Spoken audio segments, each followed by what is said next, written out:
என் உயிரின் உயிரான விடுதலை சிறுத்தைகளை விட தவிர வேறு எவனாவது ஒரே ஒரு தமிழ் தேசியவாதியாவது களத்திலே இறங்கி கல்லெடுத்தானா, கண்ணாடியை உடைத்தானா, காலகிரகத்திற்கு போனானா?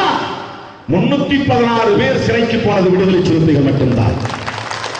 திருமாவளவன் தலைமையில் நடைபெற்றுக் கொண்டிருக்கிற உண்ணாவிரத போராட்டத்தை ஆதரித்து களம் போனால் அது திருமாவளவனுக்கு பெயர் வந்துவிடும் என்று யாராவது எந்த தீவிர தமிழீழ ஆதரவாளராவது களத்தில் இறங்கினார்களா? போராடி இருக்க வேண்டாமா? திருமாவளவன் பெயரை சொல்லி தமிழ்நாடு முழுக்க ஒரு சட்டம் ஒழுங்கு பிரச்சனையை ஏற்படுத்தி இருந்தால் திமுக கூட்டணி உடைந்திருக்காதா?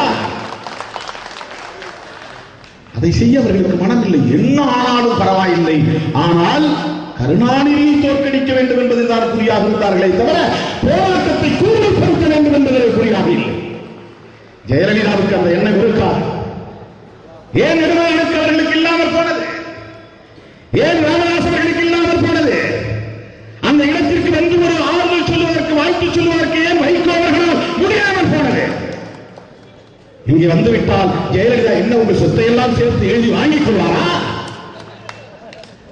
அரசியலில் இருக்கக்கூடாது என்று உங்களை விரட்டி அடித்து விடுவாரா? திருமாவளவன் மேடைக்கு வரவே அஞ்சினார் வைகோ. வந்து வாழ்த்தவில்லை.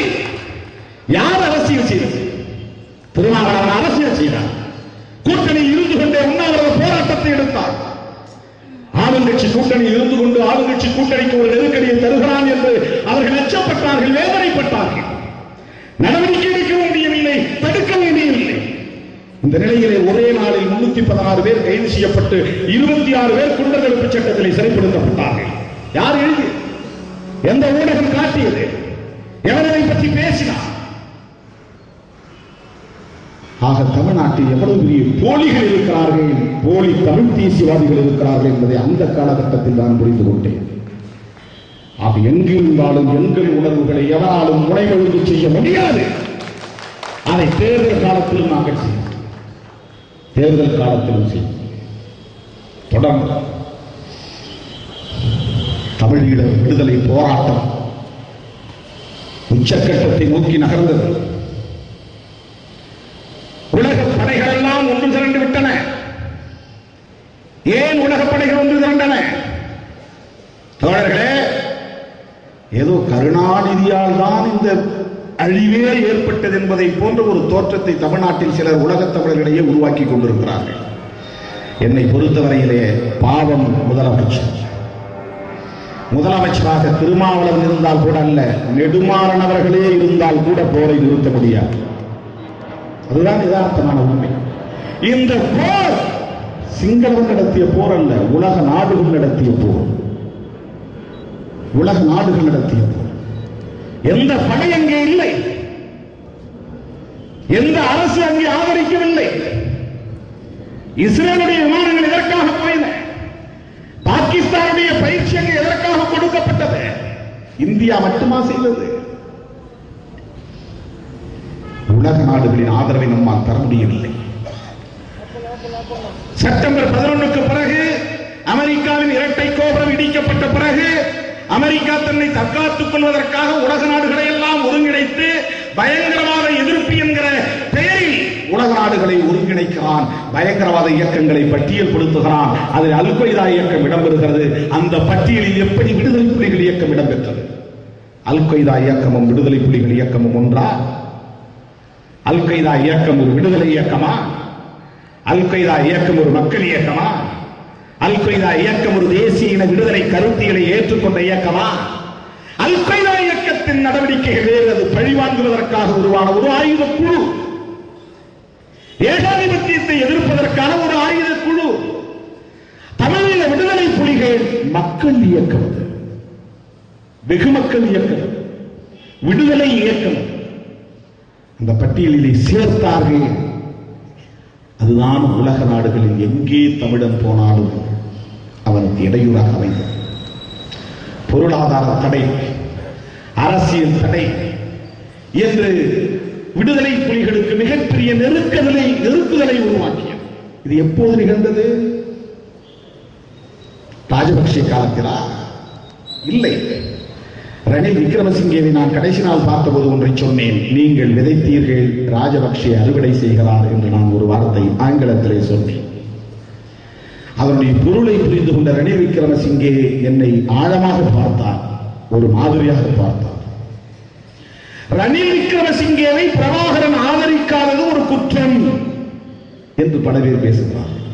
ஏன் நம்முடைய முதல்வரே பேசுகிறார்.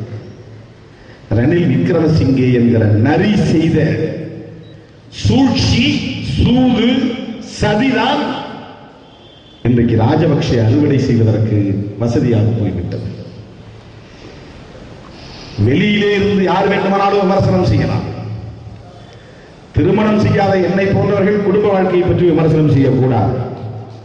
கணவன் மனைவி இப்படி இருந்திருக்கலாம், மனைவி அப்படி அட்ஜஸ்ட் பண்ணியிருக்கலாம், கணவன் இப்படி பொறுத்து போயிருக்கலாம் என்று நான் விமர்சித்தால் எனக்கு அந்த தகுதி இல்லை.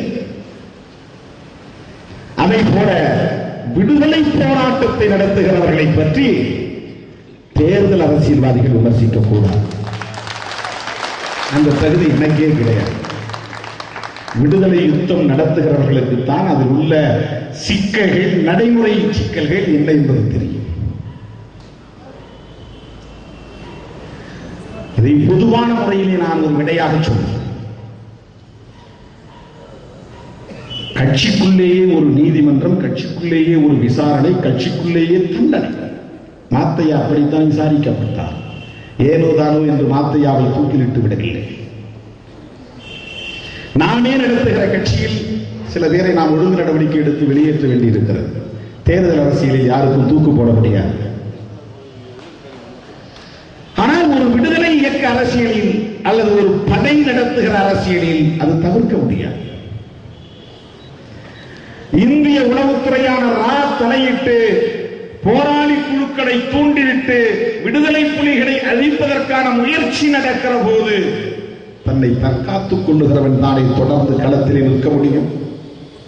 மிக கொச்சையாக நான் ஒரு உதாரணத்தை சொல்ல வேண்டுமானால், பேட்டை ரவுடிகளுக்குள்ளேயே போட்டி நிலவுகிற போது தான் முந்திக் கொள்ளாவிட்டால் தன்னை போட்டு விடுவான் அவன் எதிரி என்று அவன் தயாராவதற்குள் இவன் தயாராகி விடுகிறானா இல்லை? இது ஒரு ரவுடிகளுக்கு இடையிலேயே இருக்கிற முன்னெச்சரிக்கை உணர்வு.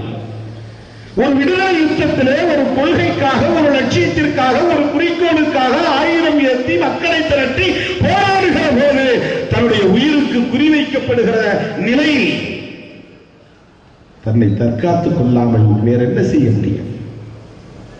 அது விமர்சனத்திற்கு அப்பாற்பட்டது. நம்மால் விமர்சிக்க முடியாது. 24 மணி நேரத்தில் தூங்குகிற நேரம் தவிர மற்ற நேரத்தில் நாம் பொழுதுபோக்குகளுக்காக கழித்துக் கொண்டிருப்பவர்கள்.